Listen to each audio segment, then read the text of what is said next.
Il est 13 heures. Bonjour à tous. Merci de votre attention. Tout de suite, les titres à la une de l'actualité. Le chef de l'État, Alassane Ouattara, a échangé hier jeudi avec le vice-président de la Banque mondiale pour l'Afrique centrale et de l'Ouest, Ousmane Diagana. Le président Ouattara a accordé une seconde audience au ministre congolais de l'Agriculture, Paul Valentin Ngobo. Il était porteur d'un message du président congolais Denis Sassou Nguesso à son homologue ivoirien, Alassane Ouattara. 6 milliards de francs CFA mobilisés au terme du dernier dîner gala de la Fondation Children of Africa de la première dame Dominique Ouattara. La Fondation remercie ses généreux donateurs, des fonds qui permettront de réaliser les projets sociaux portés par la Fondation. À suivre dans cette édition le point de notre reporter Mahama Traoré, témoin de cette cérémonie de reconnaissance. Et l'ONU, l'Organisation des Nations Unies, ce vendredi 17 juin 2022, qui s'inquiète de la situation humanitaire en Ukraine après près de 4 mois d'invasion russe. Les combats entre armées ukrainiennes et russes font rage dans l'est du pays. Voilà pour l'essentiel. Bonjour à tous et merci de nous suivre. La Banque mondiale félicite la Côte d'Ivoire pour la réussite de l'organisation de la réunion du groupe consultatif pour le financement du plan national de développement 2021-2025 tenu à Abidjan. C'est ce qui ressort de l'audience accordée par le président de la République Alassane Ouattara au vice-président de la Banque mondiale pour l'Afrique centrale et de l'Ouest, Ousmane Diagana. Les précisions de Jérôme Kofi Aboula. Ousmane Diagana, il est le vice-président de la Banque mondiale pour l'Afrique centrale et de l'Ouest. C'est à ce titre qu'il a été reçu ce jeudi par le président de la République de Côte d'Ivoire, son Excellence Alassane Ouattara. A pris part à l'entretien qui s'est déroulé entre lui et le chef de l'État ivoirien, le vice-président Région Afrique de la SFI. Du côté de la SFI, nous avons parlé du rôle du secteur privé dans le développement de la Côte d'Ivoire et au-delà de la Côte d'Ivoire de la région. Nous sommes réjouis de la tenue à Abidjan de Africa CEO Forum. C'était une bonne occasion justement de faire le point avec des participants sur le développement, le point d'inflexion dans lequel nous sommes en Afrique, vraiment, et qu'il faut continuer à développer le secteur privé. Lors de l'audience, nous avons également parlé des différents secteurs où le groupe de la Banque mondiale, et plus particulièrement la SFI, donc du côté du secteur privé, les secteurs que nous pouvons soutenir, notamment nous en parler du logement, pour lesquels il y a des grands besoins en Côte d'Ivoire. Nous avons tout d'abord félicité Son Excellence, Monsieur le Président de la République et tout le gouvernement de la Côte d'Ivoire pour la réussite du groupe consultatif que la Côte d'Ivoire a organisé ici à Abidjan. C'est la toute première fois qu'un pays africain organise une telle rencontre sur ses terres. Une réussite totale en termes de participation, mais également en termes de montants qui ont pu être mobilisés. Pour ce qui concerne le groupe de la Banque mondiale, c'est un montant de plus de 8 milliards de dollars. Nous sommes engagés à mettre à la disposition de la Côte d'Ivoire pour les 4 années à venir. Ça représente une augmentation de plus de 60% de ce que nous avons fait dans le cadre du PND précédent. En sortant du palais présidentiel, Ousmane Diagana s'est félicité de l'effort poursuivi par les autorités ivoiriennes en termes de développement. Pour lui, c'est grâce à cette résilience sous le leadership du président Alassane Ouattara que la Côte d'Ivoire aujourd'hui est, on peut le dire, le porte-voix de toute l'Afrique. Et on reste au palais présidentiel pour suivre cette seconde audience du chef de l'État, le président Ouattara, qui a également reçu hier jeudi au palais présidentiel le ministre congolais de l'Agriculture, de l'Élevage et de la Pêche de la République du Congo. Paul Valentin Ngobo était porteur d'un message du président congolais Denis Sassou Nguesso. Le Congo et la Côte d'Ivoire envisagent amplifier leur coopération dans le domaine de l'agriculture. On retrouve Jérôme Kofi Aboula. Ministre congolais de l'Agriculture. Il est à la tête d'une délégation à se rendre ce jeudi au palais présidentiel de la République de Côte d'Ivoire. Reçu par le président de la République, Alassane Ouattara, le ministre congolais de l'Agriculture dit être venu remettre un message du président congolais, Denis Sassou Nguesso, à son homologue ivoirien, message ayant trait à la coopération agricole ivoiro-congolaise qui existe depuis 2014. J'ai été porteur d'un message du président Denis Sassou Nguesso, président de la République du Congo, à son homologue et frère, le président Alassane Ouattara, président de la République de Côte d'Ivoire. La Côte d'Ivoire et le Congo sont deux pays frères, deux pays amis depuis de longue date. Et dans le cadre de la coopération agricole entre nos deux pays, matérialisé par un accord de 2014, le président Denis Sassou Nguesso m'a confié la mission de travailler avec nos frères ivoiriens sur un certain nombre de questions agricoles concernant le Congo, puisque vous êtes un pays agricole et vous avez beaucoup de choses à nous apprendre. Et donc nous sommes venus pour travailler sur la question de la semence, donc le développement d'une industrie semencière au Congo, en nous inspirant de l'expérience ivoirienne, également pour l'augmentation de la production de manioc chez nous et sa transformation, puisque vous êtes assez avancé sur la production de produits dérivés chez vous. Et troisièmement, la question de la filière avicole. Vous savez, pour nous, vous êtes un modèle également sur l'élevage de la volaille. Et donc, ce sont ces questions-là que nous avons abordées déjà avec quelques ministres, et puis on a fait le point avec le président. Pour le ministre congolais de l'Agriculture, cette coopération agricole entre les deux pays s'inscrit dans le cadre de l'excellence des relations exemplaires entre la Côte d'Ivoire et le Congo. À noter également dans le fil de l'actualité ce satisfecit enregistré au terme du dernier dîner gala organisé par la Fondation de la Première Dame Dominique Ouattara. Ce sont 6 milliards de francs CFA contre 4 milliards initialement attendus qui ont été mobilisés par les généreux donateurs de la Fondation pour les remercier de cet élan de générosité qui permettra la réalisation des projets sociaux portés par la Fondation. La Première Dame Dominique Ouattara les a rencontrés. Les fonds recueillis seront, rappelons-le, destinés à la construction d'un centre d'accueil pour les femmes victimes de violences à Adiaké et à la reconstruction de la case des enfants dans la commune du Plateau. Mahama Traoré. Les gestes et les contributions se sont multipliés depuis la soirée gala du 11 mars dernier. Preuve de l'écho favorable que les donateurs continuent d'accorder à l'appel de la solidarité lancé par la Fondation Children of Africa de la Première Dame Dominique Ouattara. Pour cette fois, il était question de capter 4 milliards de francs CFA en vue de réaliser 2 projets de portée sociale, à savoir construire un centre d'accueil pour les femmes victimes de violences à Adiaké et rénover un autre centre d'accueil pour enfants au Plateau, baptisé la Case des enfants. À cet appel des dons, vous avez répondu de façon formidable. Malgré de nombreux reports de la date du gala à cause de la pandémie de Covid-19, vous êtes restés mobilisés et vous pouvez être fiers de vous. En effet, les généreuses contributions des donateurs ont permis de recueillir la somme de 6 milliards de francs CFA. Et cela est merveilleux. C'est le montant le plus élevé que nous ayons atteint lors des galas. Ainsi, après les dépenses faites pour le gala, il nous restera la somme de 4 milliards 600 millions qui nous permettra de faire tous nos projets et même d'aider pendant l'année à faire les petites actions que nous faisons ponctuellement. Donc vraiment, merci, c'est grâce à vous. En prononçant ces mots, je ressens un élan de gratitude à l'égard de tous les acteurs de cette magnifique action de bienfaisance et je voudrais leur exprimer toute ma reconnaissance. En premier lieu, je voudrais remercier mon cher époux, le président Alassane Ouattara, qui, comme vous le savez, est le premier membre de la Fondation Children of Africa et son soutien ne m'a jamais fait défaut. Reconnaissance de la Première Dame aux donateurs, mais aussi aux médias qui se sont impliqués pour la réussite de l'événement. Si on obtient une telle réussite pour nos galas, tant en qualité, je pense qu'en résultat, c'est parce que les médias relaient bien notre fondation. Nous sommes extrêmement suivis par la presse, par les réseaux sociaux, et c'est vraiment à vous que nous vous le devons. C'est pour ça que j'ai tenu à ce que vous ayez également un award, parce que votre travail est incommensurable. Parce que la moisson de ce 8e dîner de gala est sans précédent, Children of Africa remet des prix aux différentes catégories de donateurs et aux organes de presse partenaires de l'événement, dont la RTI, Radio-Diffusion Télévision Ivoirienne. Et notre reporter Mahama Traoré qui a recueilli les avis de certains donateurs au terme de cette cérémonie de remerciement. Je vous invite à les suivre. Notre mission, c'est le social.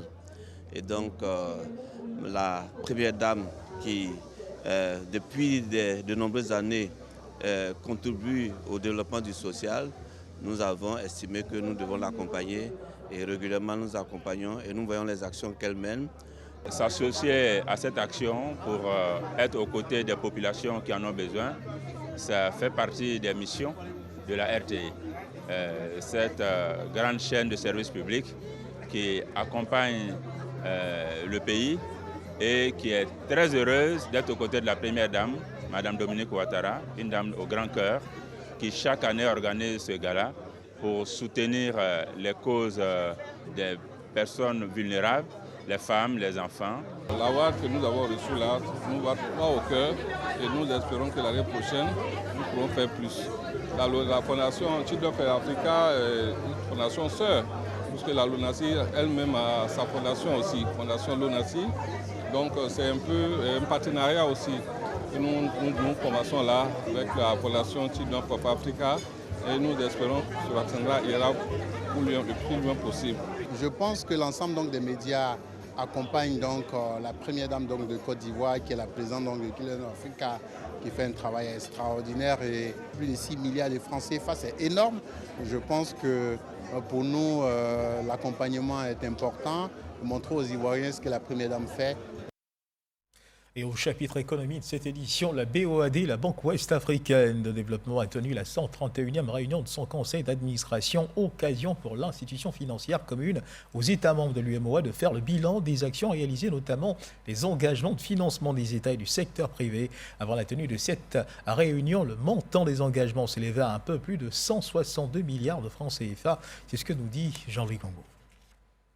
C'est une réunion du conseil d'administration de la Banque ouest-africaine de développement BOAD qui se tient à mi-parcours de l'exercice. Elle permet tout de même aux administrateurs de l'institution financière de faire le point des engagements en faveur du financement du développement. Le montant global de nos engagements pour cette année, avant la tenue de la présente session, est supérieur à 162 milliards de francs CFA, portant ainsi le niveau global de nos engagements en faveur des États et du secteur privé de notre Union à un total de plus de 6 850 milliards pour près de 1257, 1258 différentes opérations. Pour cette 131e réunion, les administrateurs examinent 3 projets à financer au Togo et au Bénin, dans les domaines des infrastructures routières, l'énergie et l'agroalimentaire. Les discussions ont également porté sur l'état des créances de la banque et le bilan à mi-parcours. Du côté de Genève en Suisse se tient depuis dimanche dernier la 12e conférence ministérielle de l'Organisation mondiale du commerce. Les préoccupations de la Côte d'Ivoire, celles liées notamment à l'agriculture, ont été évoquées par le ministre du Commerce, de l'Industrie et de la Promotion des PME, Souleymane Diarra-Souba, au cours d'une réunion accordée à la délégation ivoirienne par la directrice générale de l'Organisation mondiale du commerce, Lancine Bakayoko.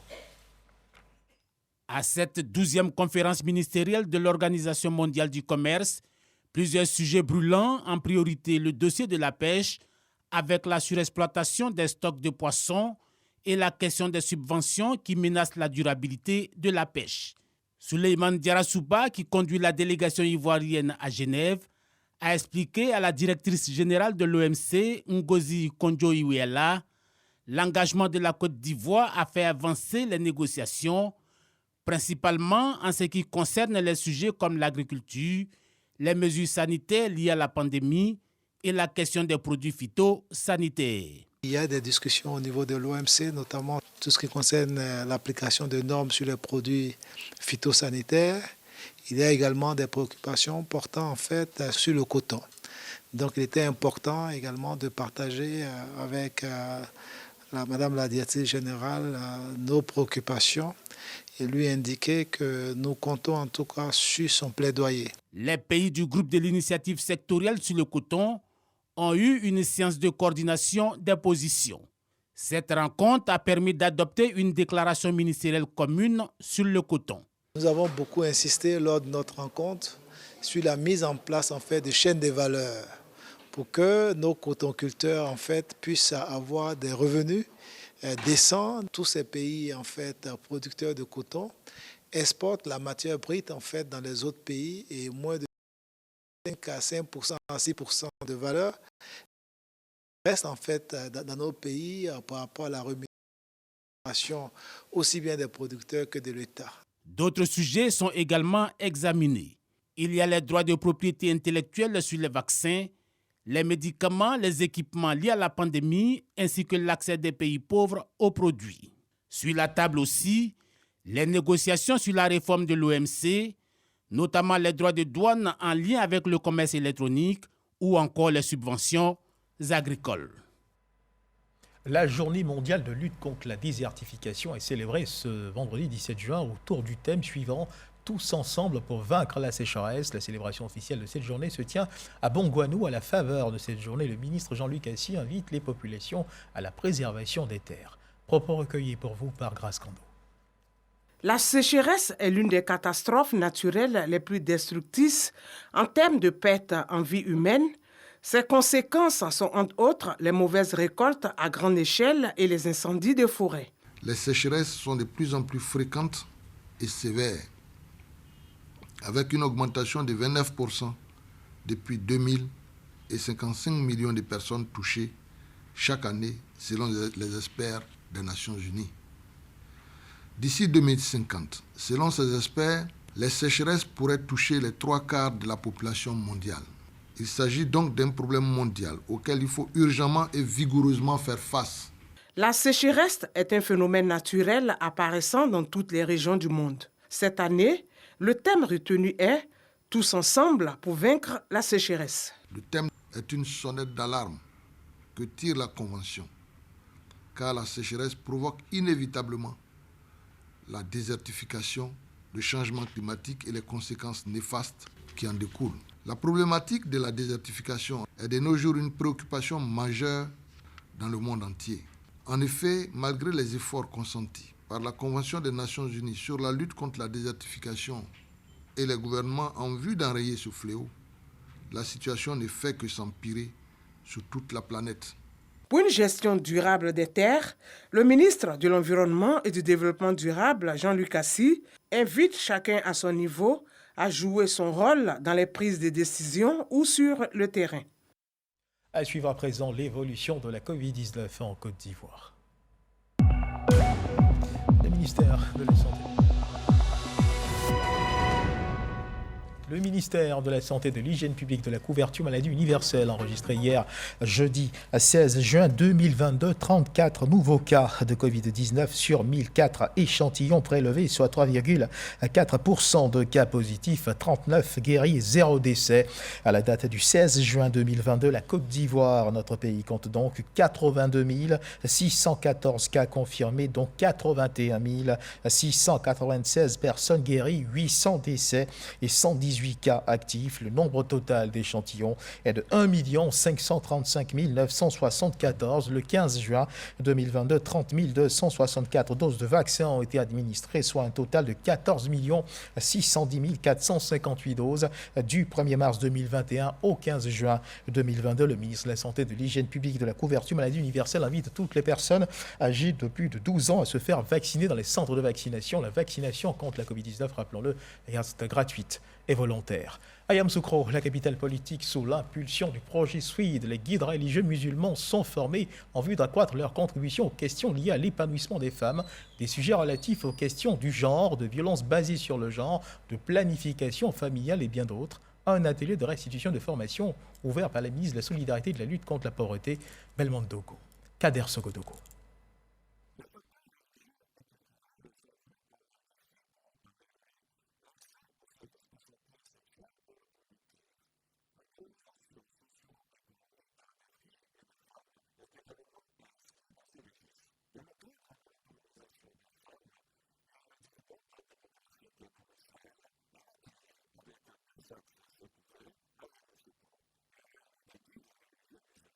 Qu'est-ce que l'islam dit du mariage précoce? Les professeurs vont le dire. Et en prenant des textes, en prenant des versets, des sourates et même les hadiths c'est le vécu du prophète. Ils vont donner des références pour illustrer leurs propos. Donc c'est fondamental. Le SWED, c'est un projet du gouvernement de la Côte d'Ivoire qui est financé par la Banque mondiale.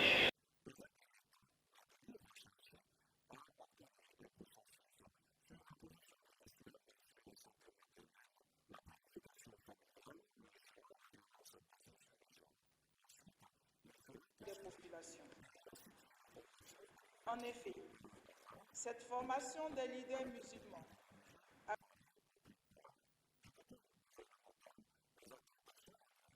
Cet atelier revêt une importance capitale eu égard au rôle prépondérant que vous tenez dans l'éveil des consciences et le changement sociétal et comportemental des populations.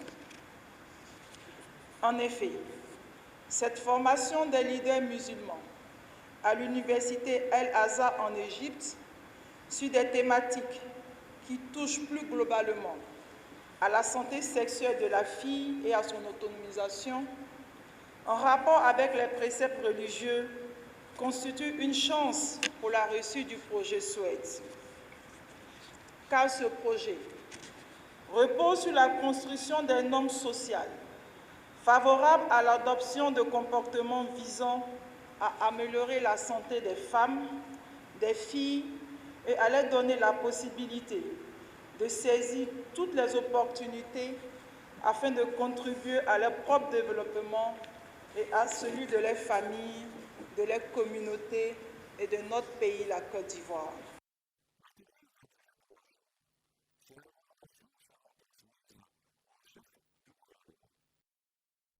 Et toutes nos excuses pour la qualité technique de cet élément. Nous y reviendrons certainement dans nos prochaines éditions. Regardons à présent à cette session de renforcement de capacité initiée au profit d'une centaine de membres de différentes coopératives agricoles qui se tient en ce moment à Grand-Bassam. Session de formation organisée par l'Organisation des Nations Unies pour l'alimentation et l'agriculture en collaboration avec le ministère d'État, ministère de l'Agriculture et du Développement rural, pour faire comprendre justement aux producteurs agricoles la nécessité pour eux de favoriser une agriculture créatrice de richesses, et cela passe par le processus de la valorisation des récoltes. Les explications de Walter Amadou Ouattara. En formation à Grand-Bassam, ces femmes et hommes qui animent les filières et les coopératives agricoles en Côte d'Ivoire attendent beaucoup du processus de la valorisation des récoltes. Si l'ANACAD est labellisé, nous, en tant qu'organisation interprofessionnelle, ça ne fera que nous faire gagner assez d'argent, puisqu'il sera dit que l'ANACAD de la Côte d'Ivoire répond à tel critère spécifique. Et si vous cherchez de l'ANACAD de tel goût, de telle grosseur, de telle qualité, il faut se retrouver en Côte d'Ivoire. Et nous allons nous battre pour réussir tous ces challenges. Quand on dit 1500 francs CFA, pourtant le karité est reconnu comme un grand produit de valeur, voilà, dans le monde entier. Aujourd'hui, les acheteurs nous imposent des prix au niveau des amendes de karité. Mais je pense qu'avec toute cette organisation, les prix seront homologués. Par exemple, 3000 francs le kilo du beurre de karité. C'est ce que nous espérons. Et ça pourra permettre à la femme de mettre son enfant à l'école, de pouvoir se construire une bonne maison, participer aux charges du foyer. Pour réussir à atteindre cette étape tant convoitée, les partenaires au développement ont élaboré une stratégie d'approche. Elle passe par plusieurs étapes, entre autres la maîtrise de la chaîne de valeur, la promotion des meilleures productions agricoles et leur zone de culture. Ça vient régler un principal problème, c'est-à-dire que sur les différentes filières, les produits sont vendus au tout venant, sans vraiment identification des origines. Vous vous rappelez durant le Sahara, toute la polémique sur le Faso Attiéké et autres, et ça nous a apporté une réflexion avec l'ambassadeur sur réellement avons-nous protégé nos produits. Est-ce que le terme Attiéké est-il protégé? Est-ce qu'il est reconnu comme ivoirien, comme d'origine ivoirienne? Dans cet atelier, c'est de rechercher à valoriser le produit agricole et d'augmenter vraiment le revenu pour l'agriculteur par ce différentiel de revenus dû à l'identité géographique et à la spécificité des produits ivoiriens. La démarche épouse parfaitement la vision du ministère d'État, ministère de l'Agriculture et du Développement rural qui l'accompagne. Le ministre encourage les producteurs à s'organiser, à se professionnaliser, à aller le plus loin possible dans la transformation et de ne pas s'arrêter aux produits primaires. Rappelons que l'idée de ce processus de valorisation des produits agricoles ivoiriens est de l'ambassadeur de la Côte d'Ivoire auprès de la FAO, du PAM et du FIDA en Italie.